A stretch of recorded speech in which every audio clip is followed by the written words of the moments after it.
Good morning everyone. आलस से दूर भगाने के एक जानदार वीडियो में आपका अभिनंदन है। आलसी कोई आदमी होता नहीं है, बल्कि वह कार्य ही ऐसा करता है कि वह आलसी बन जाता है। और ये बात आज आपके ब्रेन में मैं एकदम सेट करने वाला हूँ। इस बात को मैं आध्यात्मिक और साइंटिफिकली दोनों तरीके से प्रूव भी कर दूंगा। तो स्टार्ट करते हैं आध्यात्मिक तरीके से। एक दिन गौतम बुद्ध अपने ध्यान से उठे ही थे कि उसके सामने में एक राजा आए और बोले, गौतम बुद्ध, मेरे अंदर आलस से बहुत ज़्यादा भरा रहता है, जिसके कारण मैं अपना कार्य और मैं प्रजा का कार्य नहीं कर सकता हूँ। तो उसके बाद गौतम बुद्ध थोड़ी देर तक शांत रहे। उसके बाद बोले, क्या तुम बता सकते हो कि आलस्य क्या है? तो राजा साहब बोलते हैं कि मेरे अंदर ऊर्जा की बहुत ज़्यादा कमी रहती है, जिसके कारण से मैं आलस्य महसूस करता हूँ और मैं किसी भी कार्य को नहीं कर सकता हूँ। इसके बाद गौतम बुद्ध उस राजा के मन के सारे भाव को समझ गए और उसके बाद उसको व्याख्या करते हुए बोले कि आलस्य दो तरीके से आपके शरीर में हो सकता है। जैसे कि एक तरीके हो सकते हैं शारीरिक और एक हो सकते हैं मानसिक। शारीरिक आलस्य बढ़ने का क्या कारण हो सकता है कि काम टालने की आदत की अधिकता होना। किसी भी काम को टालने की आदत जब आप में बढ़ने लगेगी तब वह आपके अंदर आलस्य को पैदा करेगा। दूसरा कारण बताया कि लापरवाह जीवन शैली। अगर काम टालने की आदत दिन पर दिन बढ़ता ही जाएगा तो उसके बाद लापरवाह जीवन शैली होना स्वाभाविक ही है। और उसका बाद बताए कि दूसरे तरीके का हो सकता है मानसिक।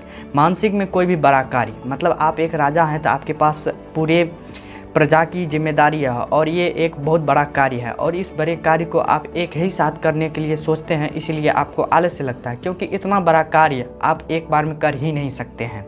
तो अब यहाँ से कंक्लूजन ये निकलता है कि शारीरिक तरीके से जब आलस्य की बढ़ोतरी होने लगे तो अब आपको काम टालने की आदत में कमी लाना है और आपके लापरवाह जीवन शैली उसमें भी कमी लाना है।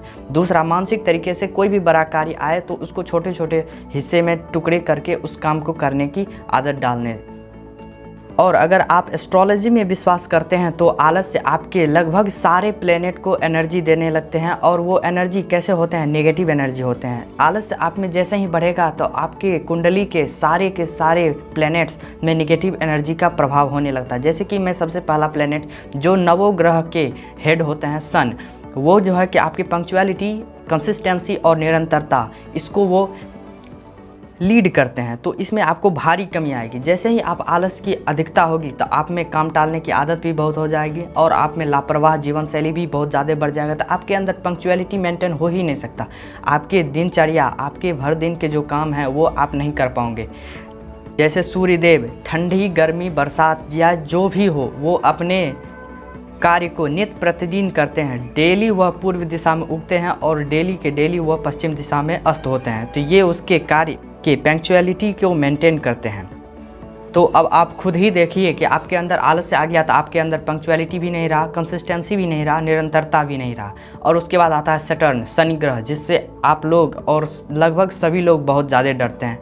वो जो है कि एक डिसिप्लिन और हार्ड वर्क को लीड करते हैं। अनुशासन और कठिन मेहनत, ये जो है कि एक ऐसा चाबी है जिसके सहारे से आप दुनिया में कुछ भी पा सकते हो। तो आपके अंदर आलस की बढ़ोतरी होगी, उसके बाद आप में कोई डिसिप्लिन भी नहीं होगा, हार्ड वर्क भी नहीं होगा, तो जिसके कारण से आपका कोई भी लाइफ का गोल हो वो अचीव हो ही नहीं सकता है। उसके बाद बहुत अच्छा ग्रह माना जाता है जिसको कहते हैं हम लोग जुपिटर, बृहस्पति ग्रह। वो जो है कि ग्रोथ और नॉलेज के लिए रिस्पॉन्सिबल होता है। तो आप में आलस्य हो जाएगा तो आपका ग्रोथ कैसे होगा? ग्रोथ तो हो ही नहीं सकता। और आलस्य है, उसके बाद आप नॉलेज कैसे गेन होता है? कोई भी चीज़ पढ़ के, और आप में पढ़ने का तो वो हिम्मत होगा ही नहीं। तो बृहस्पति ग्रह भी आपका इस तरीके से खराब हो जाएगा। उसके बाद मंगल ग्रह मार्स, वो जो है कि आपके एनर्जी, विल पावर और पराक्रम को दर्शाता है। तो आपके अंदर एनर्जी, आपके अंदर आलस्य है तो एनर्जी तो अपने आप डाउन है ही। विल पावर आपकी इच्छा शक्ति को बहुत ज़्यादा लो कर देगा। आपके अंदर पराक्रम की क्षमता नहीं रहेगी। उसके बाद सबसे इम्पॉर्टेंट चीज़ मून, चंद्रमा, जो आपके मन और ब्रेन के वायरिंग, मन कोई भी चीज़ में लग गया तो मतलब लग गया। अगर आपके अंदर सारी चीज़ प्रेजेंट भी होना तो अगर आपके मन तैयार नहीं है तो आप कुछ भी नहीं कर सकते हो। मन ही आज की दुनिया में, मन ही सारी चीज़ का खेल है। और मन किसी का शांत है, मन के दूषित होने से सारे चीज़ चौपट हो जाते हैं। और मैं अब आपके साइंटिफिक कॉज के बारे में बात करूँगा। किसी भी तरीके से साइंटिफिकली अगर आप आलस्य के बारे में सोचोगे तो आप किसी भी कारण का इलाज किस तरीके से अगर आपके अंदर आलस्य है तो उसके पीछे के उसके कॉज, उसके कारण को अगर आप जान लीजिए तो आप आलस्य को दूर कर सकते हैं। सबसे पहले साइंटिफिक में अगर मैं बात करूं तो उसका डाइट एंड बॉडी प्लान।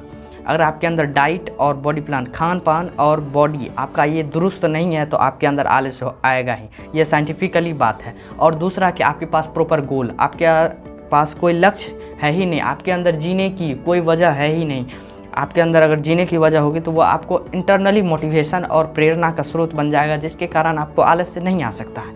और हाँ, यहाँ तक अगर आप आ गए हैं तो आप हमारे बताए गए सारे बातों को एक नोट्स बनाइए। आप एक कॉपी और कलम लीजिए, जिसमें जितने सारे बात बताए गए हैं उसको लिखिए। अगर आप इस तरीके से इसको भी टाल देते हैं, इसी को कहता है काम टालने की आदत। अगर मैं अभी आपको बोल रहा हूँ, इतना तक आप सुन लिए हैं, अभी आप काम टाल दीजिएगा तो इसी कारण से आप आलसी रह जाइएगा, आप आलस्य से कभी बाहर नहीं निकल पाइएगा। तो आलस्य से दूर भागने के जितने सारे पॉइंट्स पे मैंने गौर किए हैं, उस सारे पॉइंट्स को एक नोट्स बनाइए और मेरे लिए तो अलग ही कॉपी बना लीजिए।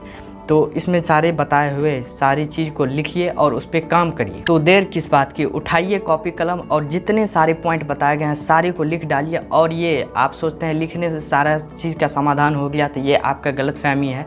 ये आपका सिर्फ और सिर्फ 10% वर्क हुआ है। आपके अंदर जितने सारे कमी हैं सारे के सारे एक पेज पे आ गए हैं। अब उसको देखिए कि इतने सारे कमी के साथ मैं कैसे आप आगे बढ़ सकता हूँ। तो इस पर काम करना, इसके विपरीत काम करना। जैसे आप में आलस है तो आलस के विपरीत काम करना, आपको ऊर्जावान रहना। आप अगर काम टालते हो तो काम टालने की आदत को छोड़ना, ये विपरीत काम हुआ।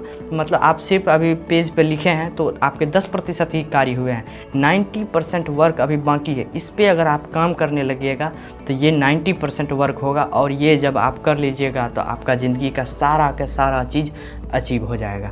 धन्यवाद। मुझे आशा है कि अब आप आलस तो नहीं करने वाले हो। अगर इतने पे भी अगर आप काम टाल देते हो, नहीं लिखते हो, इस पे काम नहीं करते हो, तो आपका तो भला हो ही नहीं सकता।